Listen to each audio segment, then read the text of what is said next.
Welcome back students. आप सभी का स्वागत है आपके अपने यूट्यूब चैनल मैत्री इंस्टीट्यूट में।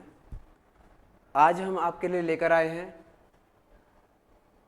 संधि की कक्षा से जुड़े हुए उनके एमसीक्यू अर्थात सही विकल्प चुनकर लिखिए वाले प्रश्न। और इन प्रश्नों को अभ्यास प्रश्न हेतु रखा गया है ताकि आपको अब तक क्या समझ में आया है ये सब जानना, पहचानना, समझ में आना ज़रूरी है।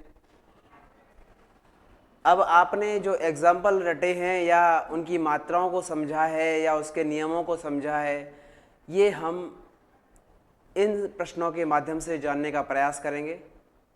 तो आप सभी बच्चे तैयार हैं अपनी क्लास के लिए?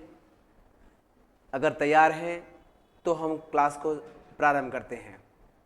यदि आप हमारे चैनल पर नए हैं तो चैनल को सब्सक्राइब कीजिए, शेयर कीजिए, कमेंट कीजिए एंड लाइक अवश्य कीजिए। और साथ में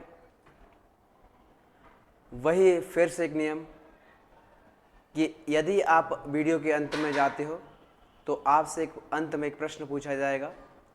प्रश्न का सही जवाब देने वाले भाग्यशाली विजेता को पुरस्कृत किया जाएगा मैत्री इंस्टीट्यूट की तरफ से।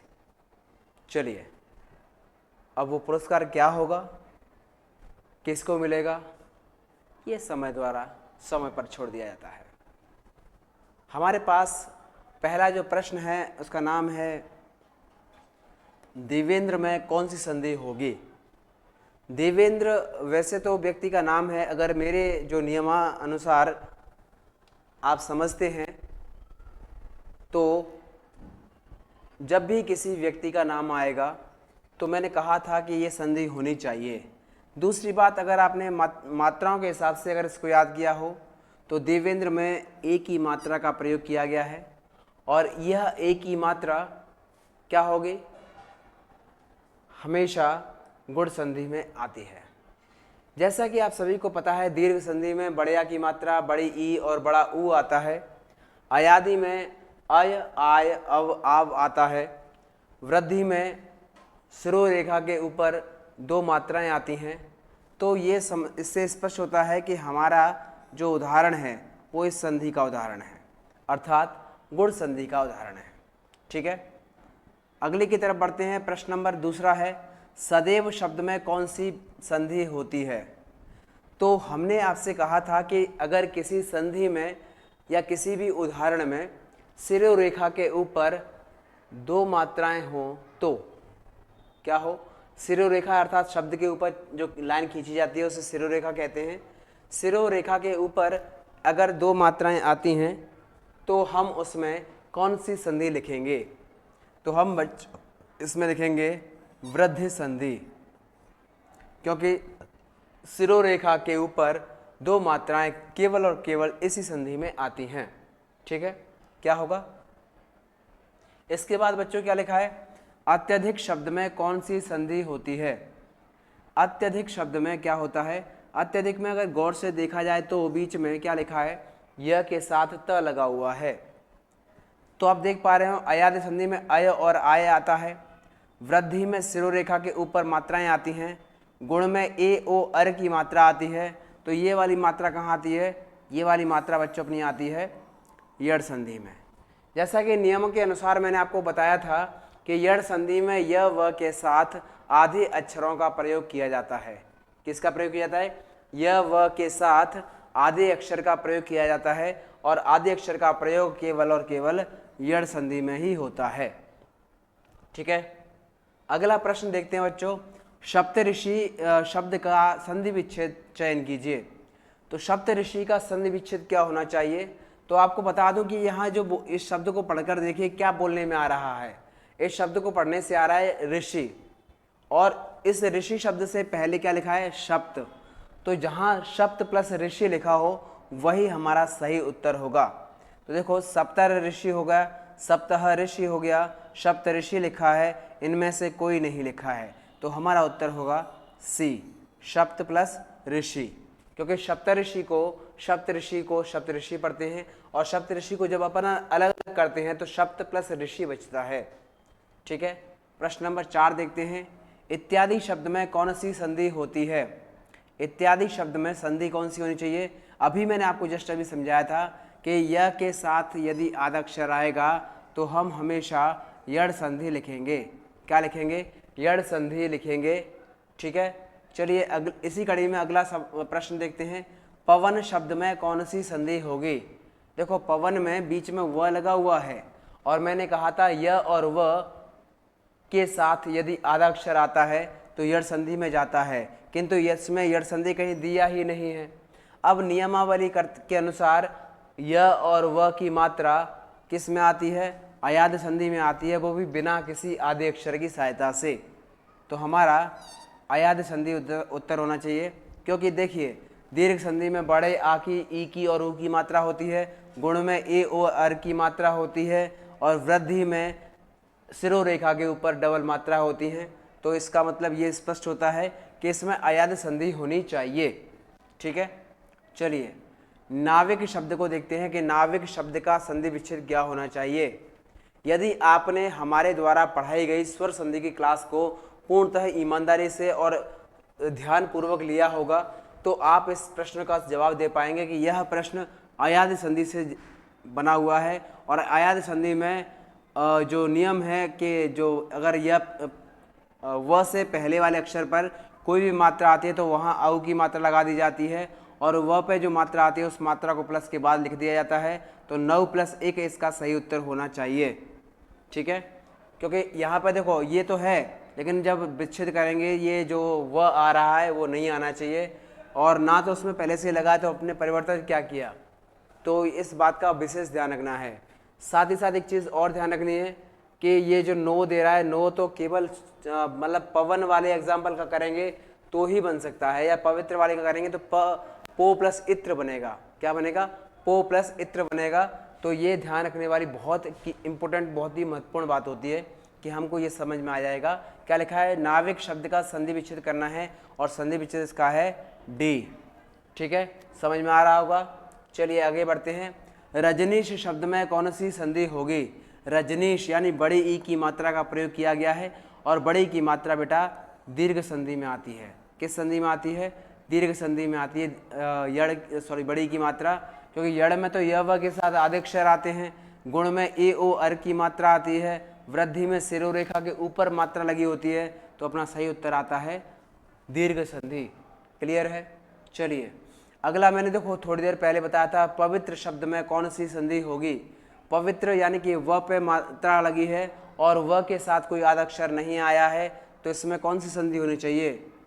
तो इसमें देखो स्वर वृद्धि व्यंजन विसर्ग दिया है, इसमें वो नहीं दिया जिसका वास्तविक आंसर है। क्या दिया है? स्वर संधि दिया है, तो हम स्वर संधि को ही लगा देते हैं, क्योंकि स्वर संधि का प्रकार ही होता है वो जो वास्तविक आंसर है। वास्तविक उत्तर इसका अयाद संधि होता है, किंतु यहाँ पे अयाद संधि नहीं दिया है, इसलिए हमने अयाद संधि के मालिक यानी कि स्वर संधि का नाम लिख दिया है। अगला लिखा है व्याकुल शब्द का संधि विच्छेद चयन कीजिए। अब व्याकुल शब्द का संधि विच्छेद क्या होता है? तो व्याकुल का बनेगा अपना, देखो व्याकुल में क्या लिखा है? व्याकुल यानी यड़ संधि का एग्जाम्पल है, तो व्याकुल को अलग अलग करेंगे तो वी प्लस आ बनेगा। क्या लिखा है? व्या का बनेगा वी प्लस आ, और जहाँ बी प्लस आ बन रहा हो वही हमारा सही उत्तर होगा, यानी कि ए अपना सही उत्तर है। क्या है? ए अपना सही उत्तर है। अगला जो प्रश्न देखते लेते हैं, प्रत्युपकार में कौन सी संधि होनी चाहिए? तो देखिए प्रत्युपकार में क्या लिखा है? त के साथ यह लगा है, अर्थात यड़ संधि होगी। क्या होगा बच्चों? यड़ संधि होगी, क्योंकि क्या लिखा है? त के साथ यह लगा है और यह मतलब आधा अक्षर लगा है, और यह के साथ जब भी आधा अक्षर आएगा तो हम हमेशा यड़ संधि ही लिखेंगे। और अगर आपके दिमाग में आ रहा हो कि सर ऐसा अगर नहीं हुआ तो ये दिमाग से निकाल दीजिए, क्योंकि यहाँ हम प्रश्न और यहाँ नहीं हुआ तो का कोई अर्थ नहीं है।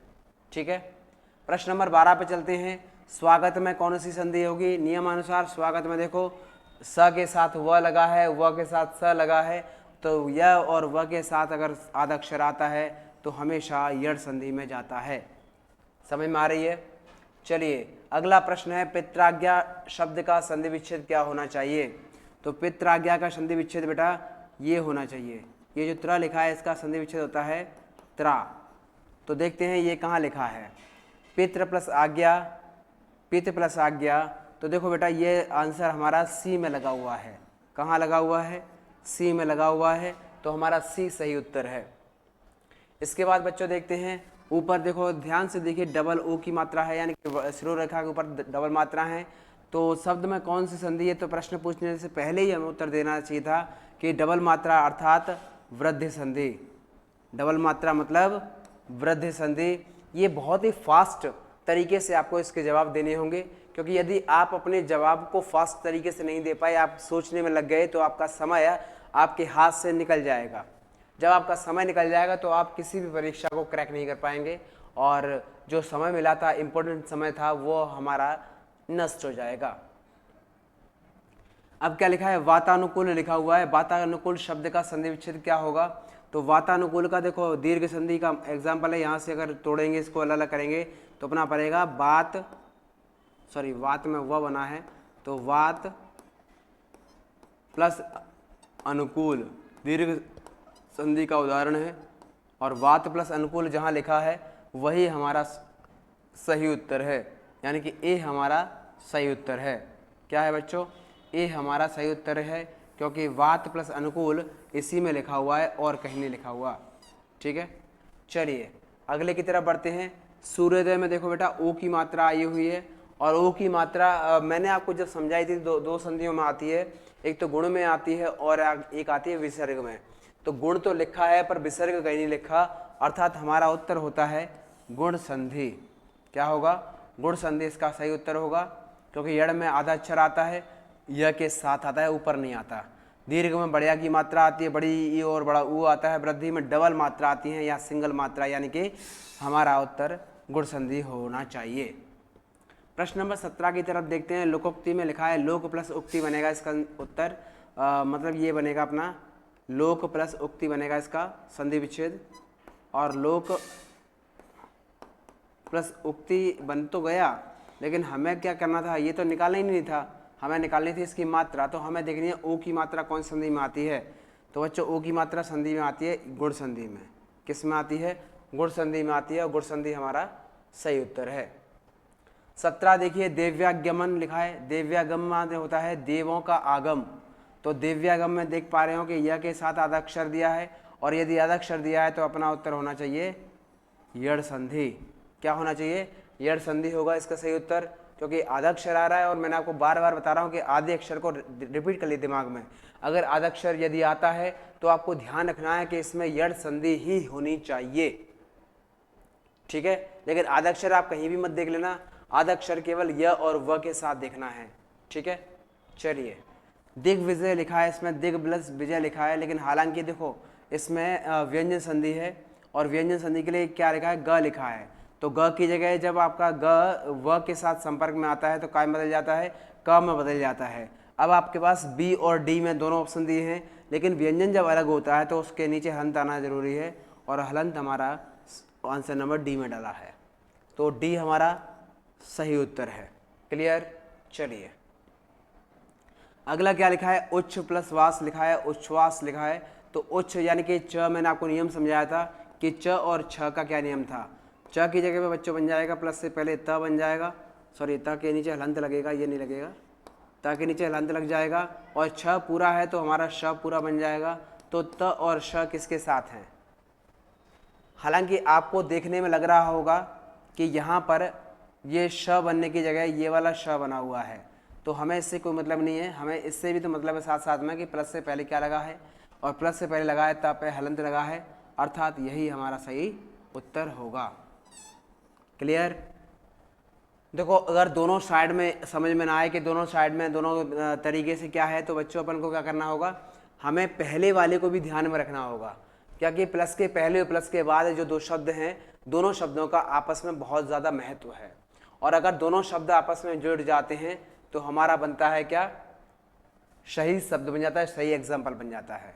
चलिए अगला लिखा है सज्जन लिखा है। सज्जन का संधि विच्छेद क्या होना चाहिए? सज्जन का संधि विच्छेद होता है सत प्लस जन। सत प्लस जन, कहाँ है सत प्लस जन? ये रहा। तो सत प्लस जन बनता है वी सेक्शन में, और वी जो उत्तर है उसमें संधि कौन सी है?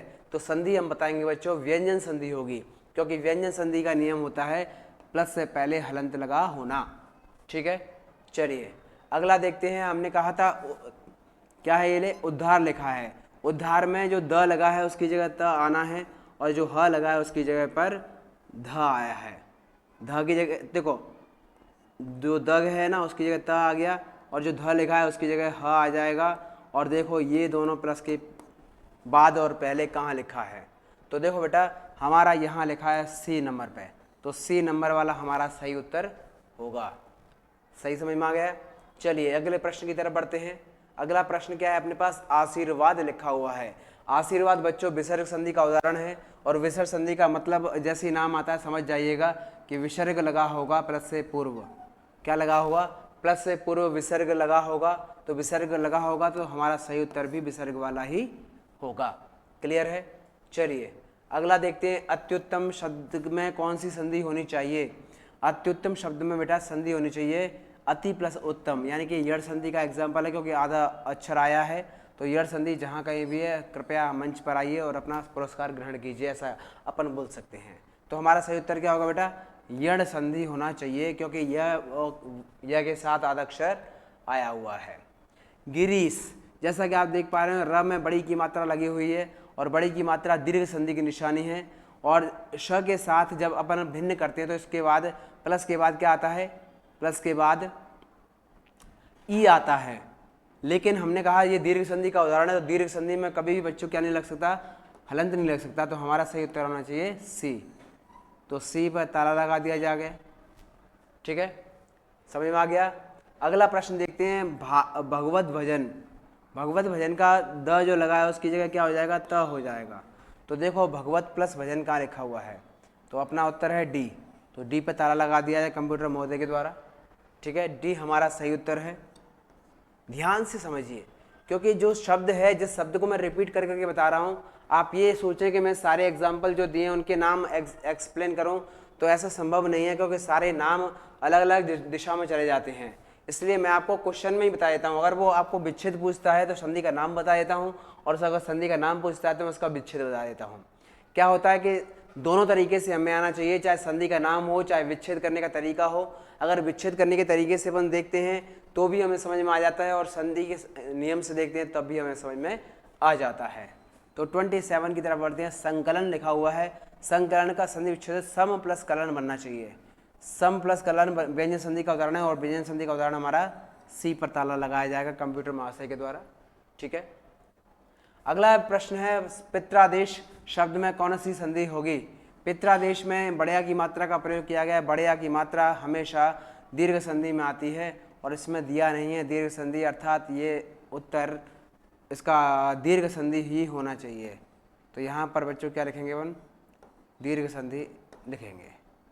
ठीक है, दीर्घ संधि इसका उत्तर है, क्योंकि बड़या की मात्रा का प्रयोग किया गया है। पितृ प्लस आदेश बनेगा इसका संधि विच्छेद। इसका संधि विच्छेद बनेगा बच्चों इस तरीके से, पितृ प्लस आदेश। ठीक है, इसकी जो मिस्टेक्स है, जो गलतियां हैं, जो त्रुटि है, उसको हम सुधार देंगे। फिर लिखा है आद्यंत। आद्यंत जो लिखा हुआ है, ये दो वर्ण लगा है, ये वर्ण दो वर्णों से मिलकर बना है, द और य से। यानी कहने का मतलब ये है कि य के साथ आधा अक्षर आया हुआ है, और य के साथ आधा अक्षर आया है, तो इसका मतलब है इसको दो हिस्सों में डिवाइड किया जाएगा। तो दो हिस्सों में डिवाइड करने से पहले ये समझ लीजिए कि जो य बना है अपना, वो य कौन कौन सी दो मात्राओं से मिलकर बनता है, क्योंकि ये स्वर है, स्वरों का योग है, व्यंजन नहीं है ये, वास्तव में व्यंजन ये दो स्वर मात्राओं से बनता है। ई और अ से मिलकर बनता है। किससे बनता है, ई प्लस अ से मिलकर बनता है। तो देखिए बेटा ई और अ कहाँ लिखा है, ई प्लस अ यहाँ लिखा है, तो यानी सही उत्तर अपना होता है सी। ठीक है, समझ में आ गया होगा। जैसा कि देखो मैं यहाँ मिटाऊंगा नहीं, इसको आपको देखना है बार बार अच्छे से तरीके से कि ये जो दिया लिखा है वो दिया हमारा इस तरीके से बनता है, और इस तरीके से बनता है, तो इसका क्या मतलब है, इसका मतलब है कि यह हमारा क्या होगा, द और य। ठीक है, क्या बनेगा बेटा, द और य इन दो वर्णों से मिलकर बना, और इसमें से ये वर्ण जो है वो हमारा ई और अ के वर्ण से मिलकर बना, यानी स्वर से मिलकर बना है।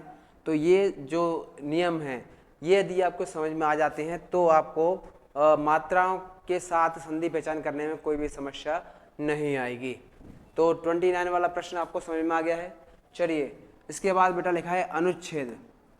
मैंने कहा था प्लस से पहले अगर स्वर होता है, क्या होता है, प्लस से पहले अगर स्वर आता है और स्वर के बाद छ आता है तो हम जब संधि विच्छेद करते हैं बच्चों तो उसका क्या करते हैं, छ गायब हो जाता है। तो छ अगर गायब हो जाता है तो इसमें सॉरी जो च लगा है बीच में, ये च जो है विलुप्त हो जाता है, इसका लोप हो जाता है।